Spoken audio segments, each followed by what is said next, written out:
Because there are reports that Prince Harry, Meghan Markle and their children could be set to lose their royal titles if and when Prince William becomes monarch. Prince William doubles down. According to multiple sources, it's now a matter of when, not if, he strips Prince Harry and Meghan Markle of their royal titles. When William becomes king, quite reasonably stripping Harry of his title, and perhaps down the track, Charlotte and Louis's children not having titles either, because they're unnecessary.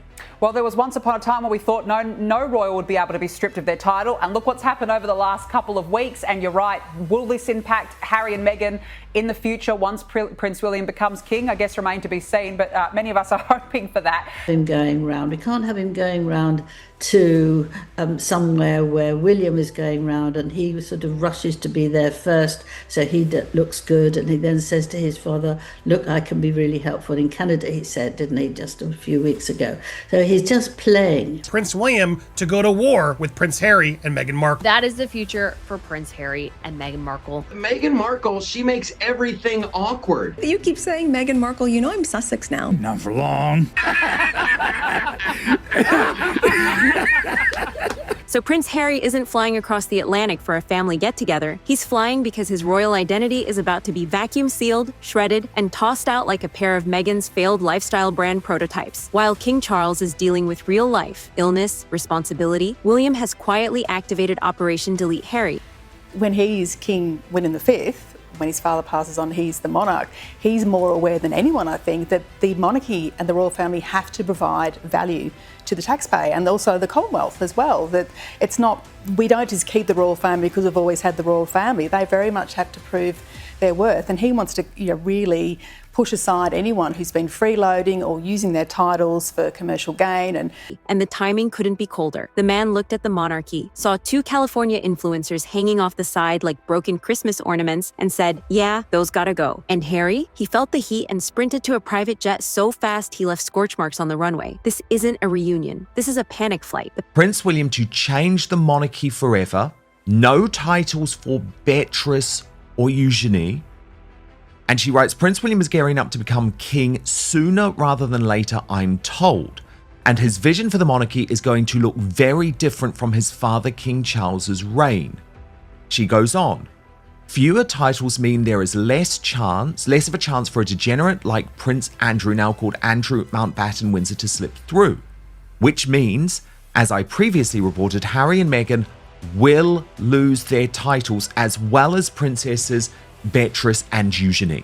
Palace isn't debating removing his and Meghan's titles. They're preparing the paperwork. Harry's out here thinking he's coming home for a heart-to-heart. William's out here sharpening scissors. And that is where the real story begins. Royal decisions usually move slower than Meghan launching a podcast she actually finishes. Committees, meetings, advisors, endless tea-sipping, you know the drill, but not this time. The second Charles's condition worsened, Buckingham Palace transformed from Downton Abbey into Succession, Windsor edition. Staff said the vibe shifted overnight. The temperature dropped 10 degrees. Eye contact vanished. People started walking faster, talking quieter, and avoiding any drama like it carried Wi-Fi fees. William stepped in and didn't just take charge, he took over. Strategy briefings, his. Diplomatic meetings, his. Family PR control, his. Mercy, deleted. Infuriating in Buckingham Palace, and there was a very interesting source inside close to the Prince of Wales who spoke to the Daily Beast. He said that William is furious, unsurprisingly, and he's also already formulating plans to deal with this when he becomes monarch. I think that he feels that King Charles, God bless him,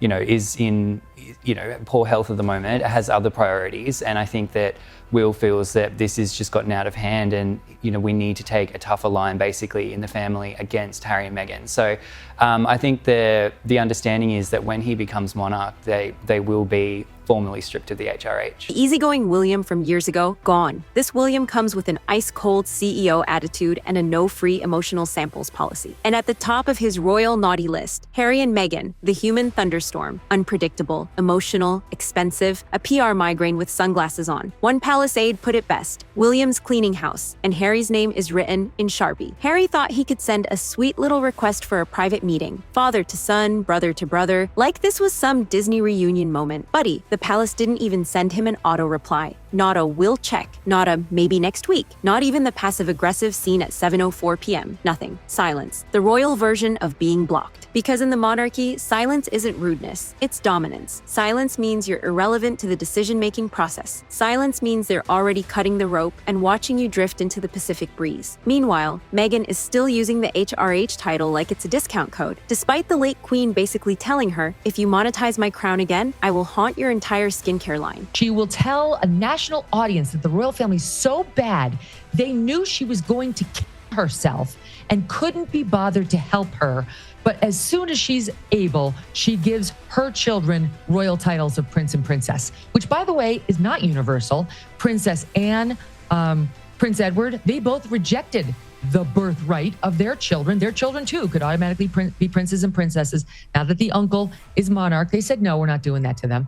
And given their relationship with Queen Elizabeth, they said no. So this is not done by every royal, especially not ones who do absolutely nothing to help the royal family and make it their professional business to bash them.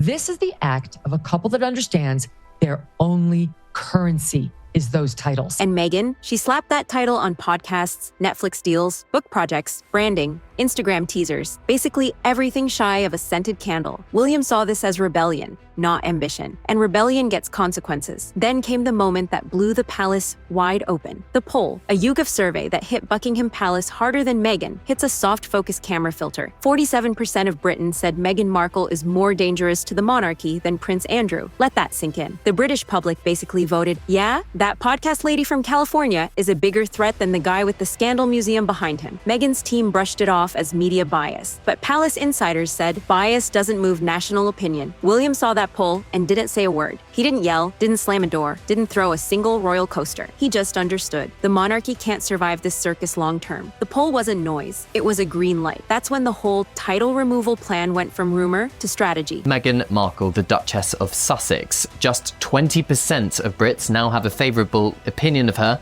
a record low since YouGov began tracking her popularity back in 2017. On the flip side, a whopping 65% view her unfavourably. That's a massive dip compared to 2019, when over half the public, 55%, had a positive view of her. Prince Harry isn't doing much better either. Only 27% of Brits now view him favourably, while 63% hold a negative view. That's his lowest rating since early 2023. From whispers to action. And Harry, he had no idea the guillotine was already halfway down. Once that poll detonated across Buckingham Palace, the energy inside the halls shifted so hard that even staff who survived the Queen's micromanagement era said they'd never seen anything like it. Advisors who normally walked with that soft, polite royal glide suddenly started marching like they were late to a crisis meeting, because they were. Every past issue connected to Harry and Meghan was dragged back out of the archives and slapped onto the royal whiteboard, like evidence in a courtroom case they didn't even realize they were defendants in. It won't just be, I'm ignoring this. It will be, your titles are stripped, you are gone, you are banished. He doesn't even want Harry at his coronation. Harry's Oprah interview, back on the table, in bold red marker, circled twice. Meghan accusing the family of racism, moved to the top of the stack with a sticky note reading, Public Impact Assessment, Extreme. The Netflix docuseries, staff replayed it like it was forensic footage, rewinding, pausing, highlighting the moments that made the monarchy look like they were running a Victorian-era reality show. William's team didn't want drama. They wanted proof. They wanted a breadcrumb trail that showed the public, the press, and Parliament that removing titles wasn't vengeance. It was maintenance. Seen this unfavourably. I mean, if you think about it, when Mexit happened and she left the royal family, her favourability was at 55% there then. So to slip even so much after in these 5 years is extraordinary. Absolutely extraordinary. And now Prince Harry and Meghan Markle have reportedly created their own royal household, royal staffing structure to make it more of a hierarchical system. A royal tune-up, a necessary act of preservation. And thanks to that poll, they finally had the political oxygen they needed. Meanwhile, Harry was somewhere mid-flight, imagining a warm, heartfelt conversation where his father reaches out, William nods, and the family hugs it out like a third-act reconciliation scene. But the palace wasn't operating in family mode. They were operating in liability reduction mode. Inside Buckingham Palace, they're calling it modernization. But anyone with two functioning brain cells can see this isn't a redesign. It's a controlled demolition of the royal side characters who turn themselves into main characters without permission. William's vision for the future monarchy is stripped down and streamlined. Fewer working royals, tighter discipline, unified messaging, absolutely no California-flavored chaos. And the biggest threat to that plan, Harry and Meghan, the couple who treat royal titles like rechargeable batteries for Hollywood relevance. For years, they branded themselves as global humanitarian megastars. But behind the scenes, William's team cataloged every inconsistency, every contradictory interview, every moment when Meghan slapped Duchess onto something despite being explicitly told not to. They built an entire library of proceed with caution receipts. Despite agreeing to drop the title when the Sussexes left royal duties, how is Will planning to deal with this? Yes, you're absolutely right. I think Meghan Markle has been very brazen recently with the use of the HRH. Now, royal fans will know in 2020, during the negotiations for Harry and Meghan to leave royal duties, it was agreed with Queen Elizabeth that they will not use the HRH title. That is a long-standing precedent, and there's good reason for it. Basically, the HRH is only given to working royals and senior members of the royal family because it denotes a level of I guess, respect in the public, and also it's not a financial thing. And while Meghan's Hollywood footprint continues to shrink, stalled podcasts, fizzled deals, constant rebranding, 2 Signal Awards treated like Nobel Prizes, William's team doesn't care about the optics. They care about stability. That's what makes this next part brutal. They're not judging Meghan emotionally. They're judging her strategically. To them, Meghan isn't misunderstood. She's exhausting. Not malicious, just high maintenance. Not dangerous, but undeniably disruptive. And in any industry, Hollywood, corporate, monarchy, the reaction to exhaustion is always the same: distance, silence, and eventually removal. Harry and Meghan set out to do deliberate damage. I call them saboteurs. I actually would go as far to say that Harry is a traitor because he betrayed his country. He betrayed one of the leading institutions of his country that is so synonymous, Dan, with the identity of Britain and really displays Britain at its best. The monarchy. He disgraced the monarchy, Dan. He disgraced his family. Absolutely, Harry and Meghan are far more dangerous. William isn't trying to punish anyone. He's trying to protect the crown from turning into a running soap opera. And in that equation, Harry and Meghan aren't assets. They're risk factors. Harry boarded that plane believing he was flying toward a reconciliation arc, but the truth is so much colder. He's flying directly into the final stage of a plan that has already been engineered, drafted, reviewed, and put into motion with clockmaker precision. She's going to take out some sort of terrible thing if it does happen, that she won't allow that to happen. But we'll see what the fight is when it gets going. But they have pushed themselves so far. They have behaved so badly. They still are.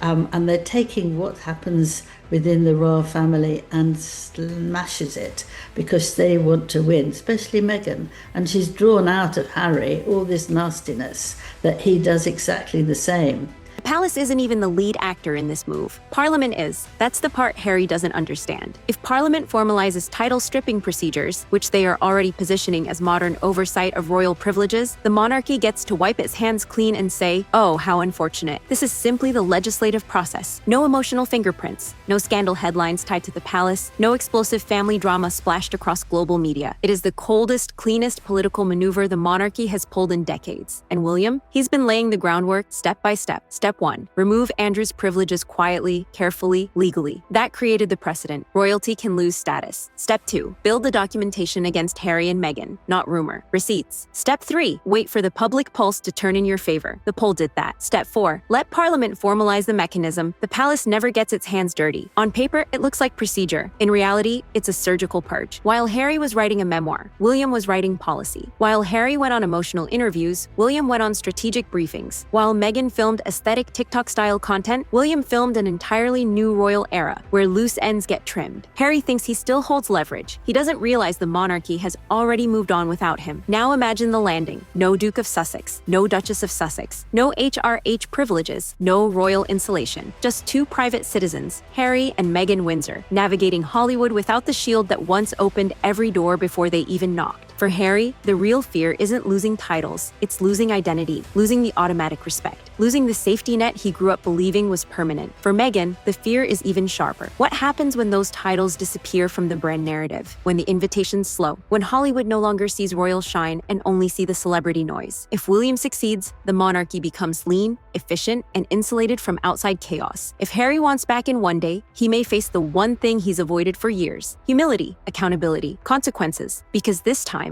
the palace isn't looking the other way. This time, the tide isn't turning back. And when Harry steps off that plane, he may walk straight into a world where the decision has already been made, without him. Now tell me in the comments, is this the moment Harry realizes he's been playing checkers while William has been playing chess the entire time? Or is the next twist going to be even bigger than anyone expects? And if you're ready for the next royal disaster that the mainstream media is too nervous to analyze, hit like, tap subscribe, and turn on notifications, because the next bombshell is already forming, and you're going to want front row seats when it drops. And if you love the royal chaos, don't forget to check out some of my other videos on the top of the screen. Thanks for watching. Until next time, stay tuned, stay safe, and stay informed. Only on Tea Time with Tina.